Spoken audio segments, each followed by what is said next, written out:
GST సంస్కరణల వల్ల జరిగిన మేలుపై ప్రధానికి కృతజ్ఞతలు తెలిపేలా రేపటి నుంచి ప్రత్యేక కార్యక్రమాలు నిర్వహిస్తున్నట్లు కేంద్ర మంత్రి బండి సంజయ్ వెల్లడించారు. జీఎస్టీ సంస్కరణల వల్ల ప్రజలకు జరిగిన నష్టం ఏమిటో చెప్పకుండా ఇడ్లీ దోశ వడ అంటూ పనికిమాలిన మాటలు మాట్లాడడం సరికాదంటూ కేంద్ర హోంశాఖ సహాయ మంత్రి బండి సంజయ్ మండిపడ్డారు. దేశ ఆర్థిక మంత్రి నిర్మలా సీతారామన్ దక్షిణాది రాష్ట్రాల వ్యక్తినని, నిజంగా జీఎస్టీ సంస్కరణల వల్ల సమస్య ఉంటే ఆమె దృష్టికి తీసుకెళ్లి పరిష్కరించుకోవాలని సూచించారు. కొండ లక్ష్మణ్ బాపూజీ వర్ధంతి సందర్భంగా బండి సంజయ్ కరీంనగర్లో ఆయన విగ్రహానికి పూలమాలలు వేసి నివాళులర్పించారు. నరేంద్ర మోడీ జన్మదినోత్సవ వేడుకల సందర్భంగా సేవా పక్వాడలో భాగంగా ఎంపీ కార్యాలయంలో రక్తదాన శిబిరంలో పాల్గొన్నారు. మీడియాతో మాట్లాడుతూ తెలంగాణ ఉద్యమ నేత, చేనేత సహకార ఉద్యమ నేత కొండ లక్ష్మణ్ బాపూజీ నేటి యువతకు స్ఫూర్తి ప్రదాత అన్నారు. నమ్మిన సిద్ధాంతాల కోసం జీవితాన్ని దారపోసిన మహనీయుడు బాపూజీ జీవిత చరిత్ర భావితరాలకు అందించేలా ప్రభుత్వం కృషి చేయాలని డిమాండ్ చేశారు.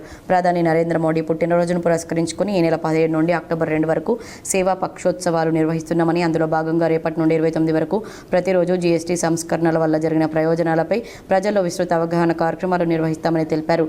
ఇడ్లీ దోశ వడ అంటూ, సౌత్ నార్త్ అంటూ పనిలేనోళ్ళు పనికిమాలిన మాటలు మాట్లాడుతున్నారని విమర్శించారు. సమస్య ఉంటే కేంద్ర ఆర్థిక మంత్రి దృష్టికి తీసుకెళ్లి పరిష్కరించుకోవాలని, దమ్ముంటే మీడియా ముందు మాట్లాడాలని డిమాండ్ చేశారు. అడ్డగోలుగా మాట్లాడితే ప్రజలే తగిన బుద్ధి చెబుతారని హెచ్చరించారు.